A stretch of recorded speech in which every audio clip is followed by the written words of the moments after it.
Many of us, myself included, have thought for a very long time that we can do multiple things at once and that is actually a more efficient way of doing things.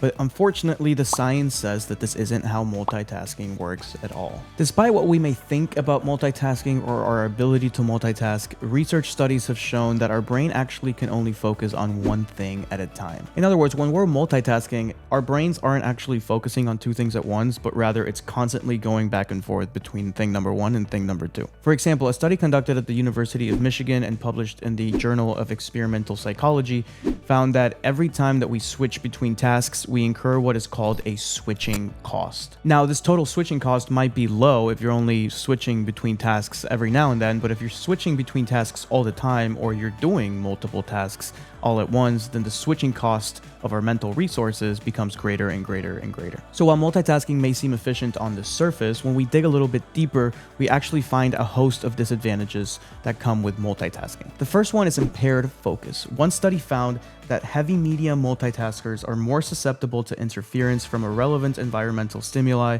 and from irrelevant representations in memory. In other words, multitasking makes you more easily distracted, which results in an impaired focus. The second one is an impaired memory. Another study found that heavy media multitaskers exhibited lower working memory performance regardless of whether external distraction was present or absent, and that lower performance on multiple working memory tasks predicted lower long-term memory performance. In other words, multitasking results in an impaired memory, both short-term and long-term. Additionally, a third study found that multitasking leads to higher levels of stress and frustration. Now, with an impaired focus and impaired memory, and higher levels of stress and frustration, it's easy to understand why multitasking creates a lowered level of efficiency rather than the higher level of efficiency that we think we're getting with multitasking. Now, at this point, you might be wondering, well, I'm so used to multitasking. How do I get out of the habit of multitasking? To answer that, here are 5 ways. One way to get out of the habit of multitasking is to set boundaries. Let people know what your boundaries are and when you can and cannot be interrupted. What the boundaries are is completely up to you. What the boundaries look like is completely up to you, but just make sure that you have boundaries and that other people know what they are. When other people don't know what your boundaries are, they are inevitably going to cross them. So it's important to, number 1, set them, and number 2, communicate them. Another way to get out of the habit of multitasking is to turn off your email notifications. If you work a lot with email, I'm sure you know the frustration of working on a project and then having an email come in,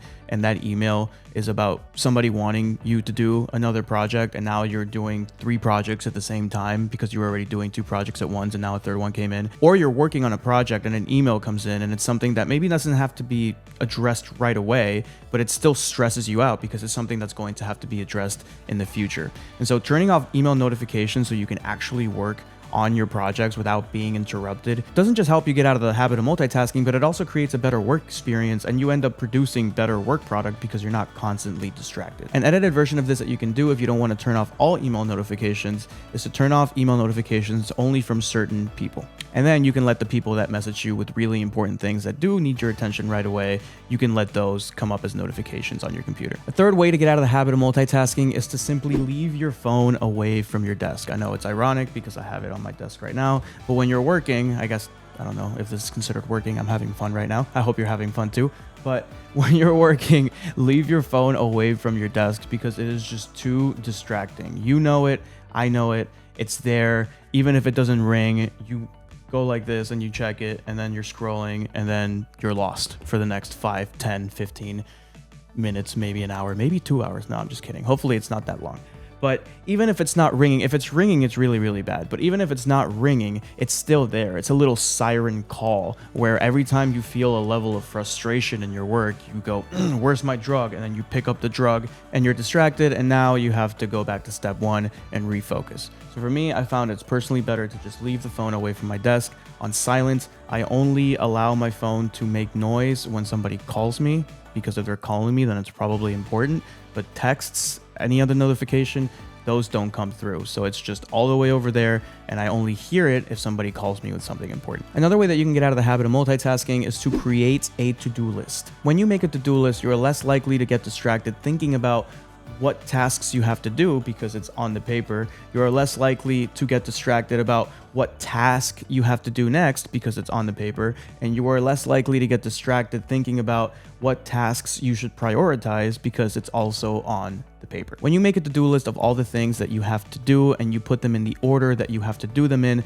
based in part on the priority of the task and the urgency of the task, you just go from one task to the next, to the next, to the next, and you don't have to get distracted thinking about what task am I going to do next? Am I doing the important tasks, etc., and so on and so forth. And finally, a final way that you can get out of the habit of multitasking is to take your breaks away from your desk. It's just as important to not multitask during your rest hours as it is to not multitask during your work hours. So if you take your breaks from work by sitting at your desk with your phone like this while your email notifications are going off in the background, you're not really resting. And if you're not really resting, you can't recharge so you can go back to work.